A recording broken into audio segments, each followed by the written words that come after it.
Hey, Kevin here, top 100 financial advisor and best-selling author, and we are here to talk about the stock market. Today, I want to break down taxes and moving day and why I'm not always concerned about taxes when you see me sell. So, what's my process and how does it work? So, I always say that I buy, I hold for 6 months, and I reevaluate. Some people just think that I just sell every 6 months. That's not always the case. I reevaluate. I say, look, this worked. I'm going to stick with it, or it didn't work. I'm going to get out. Or this worked, but I don't think it will keep working in the future. I am going to get out. Here's the problem. When you sell a stock within 1 year, or actually up to 1 year, then you are subject to a short-term capital gains. That is a higher tax rate than if you sold a stock at 1 year and 1 day. So more than a year, you are charged a smaller tax bill, or a smaller tax rate rather. Okay, cool. Well, why are you not concerned about it, and why are you looking to sell tomorrow, which is January 31st, December 31st at the end of the tax year, or the end of the market year, and why is it so important? Well, there is a rule that you are allowed to take off up to $3,000 from your taxes from losses. This is why when you see me invest, I am usually, if you see me sell at all, I'm usually selling the losers and keeping the winners. If a company is doing well, why get rid of it? That don't help me at all, right? So, for example, my Google, my Amazon, well, not Amazon. Amazon didn't do all that great, but my Google, my Apple, my Microsoft, I'm keeping those. They are sticking around until otherwise. So those I'm not selling. Square, you on the chopping block. Earlier this year, I sold T-Mobile for a gain. Earlier this year, I sold Nike for a gain. So I'm going to walk you through on a very, very high level as to why, how that works, and then how this can help you in some cases in a tax scenario.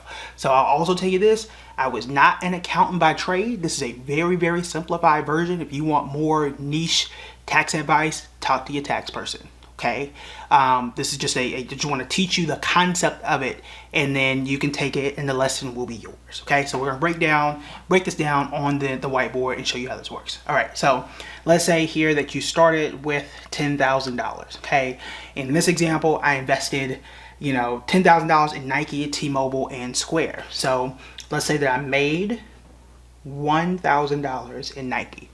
Great, but I sold it within the year, so I'm subject to a higher capital gains tax here. And let's say that I lost money on T-Mobile and I sold it, and lost money on Square and I sold it. So this means that my tax in this case would be zero. So I don't get to write anything off my taxes. So if my income down here is, let's just make it even. Let's say I got $100,000. This is before, 401k and all kind of stuff. Then I could be taxed on that full $100,000. Okay, super simple version of this. All right. Well, I'm able to write off up to $3,000. So let's say that I lost money on all three of these, and I sell them at any point during the tax year. So let's say I lost 1,000 here. Let's say I lost 1,000 here, and I lost 1,000 here. That means that when it comes down to my income and taxes, I can say, look, I got my 1099, I sold these within a year, I lost money on these, everything else gained. Now, I don't pay taxes if I didn't sell it. So my Apple, I ain't paying taxes on that. I haven't sold anything. However, in this case, I did sell something. So what I would do is I can sell, or I can write off rather, up to 3,000. So now my tax, how they assess my taxes will be based on $97,000, and they ignore that I made $100,000 because I got to write this off on my income. That is how this would work. So for me, I'm usually, again, looking to sell those losers. One, because it's been 6 months, perhaps it's been a year, and it hasn't worked out. Why am I going to sit around and hold on for longer? Why would I do that, right? Something like Square that I got last year that I was very confident in, that was up at one point during the year, up to close to 30%. I don't believe in it no more, right? So Square got to go, and I get to write that off my taxes. Great, and we move on. Now, I don't look to purposely lose money. That's not what I do. Some people, y'all do what y'all want to do, but for me, in my house and my kids and my wife, we're not trying to lose. I'm trying to find companies I can buy and hold long term and don't ever have to sell until I need or want the money.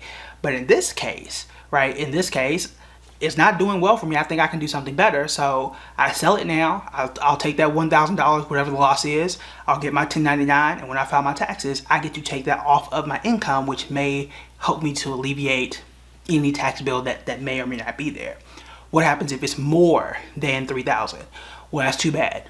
That's just too bad. For this tax year, that's it. You can only write up to that $3,000. That's the max, and you just have to go somewhere with the rest of that. Okay. Now, what happens if you gained in these scenarios? So, assuming that I sold, which again you do not have to do. Let me go back up here. Let's say that I sold Nike, which I did in real life. Let's say I sold Nike for $1,000. Let's say I sold T-Mobile for $1,000, just making these numbers really even. And let's say in a perfect world that I sold Square when I should have sold Square in, let's say, what was that, July? Let's say I did that, okay? Then I sold it within a year. My my taxable gain here is $3,000. My taxable gain would be, they're going to tax me on that $3,000, and this is going to count as income for me. So now the tax rate of how much of that $3,000 they're going to tax me, that's going to vary. So you're not going to pay $3,000. You're going to pay a percentage of that $3,000. That goes to tax rates and all that kind of stuff. But basically, IRS is going to say, okay, well, you made $103,000. We're going to tax you on some portion of that money, assuming that you don't have any other deductions and stuff like that. So the thing about this is, if I put $6,000 and maxed out my traditional IRA, if I put money in my 401k, all that stuff lowers my taxable income, so my tax bill is a lot smaller. Again, that part, I've actually done a tax video on that. You can go back and check that one. But this is one of the reasons why I'm not concerned when I sell, because I am usually, right? I am usually selling the losers anyway. So if I made a gain on Nike, great. That might be offset from a tax perspective from something like a Square or a Target or whatever it is I end up selling. I'm actually gonna stay up a little late tonight and figure out what I'm selling, what I'm going to add, and how I'm going to reshuffle and get ready for 2022. And I'll actually do a video that y'all will see tomorrow as well. So that's it. I hope, again, this was super high level. Just wanted to simplify it in a way that is going to make sense with simple numbers. Basically, again, you're able to write off up to $3,000 of losses in the market that comes off of your income. It might help you in some tax situations. If you got a gain and you sold within that year, if you had sold within that year, you could be subject to short-term capital gains, which are usually bigger. And then if you sell after a year, which is 1 year and a day, anything past that, then you could be subject to a smaller capital gain. So usually if I made money and it just continues to go well, one, I probably wouldn't sell. But let's say I did. For Nike, I sold for a short-term gain because I didn't think Nike was going to continue doing well. It ended up doing well. Great. T-Mobile, it ended up doing okay. I made my money, and then T-Mobile crashed after that. Right? I would rather take that short-term gain, pay that tax, and offset it with some of these losses so that I'm not, putting myself at a disadvantage. So that's how it works. All right. So again, super high level. Let me know what you think in the comments below. Hopefully that made sense and my handwriting wasn't, the worst in the world, but we made it through. All right. That's it for me. I'll talk to you guys later.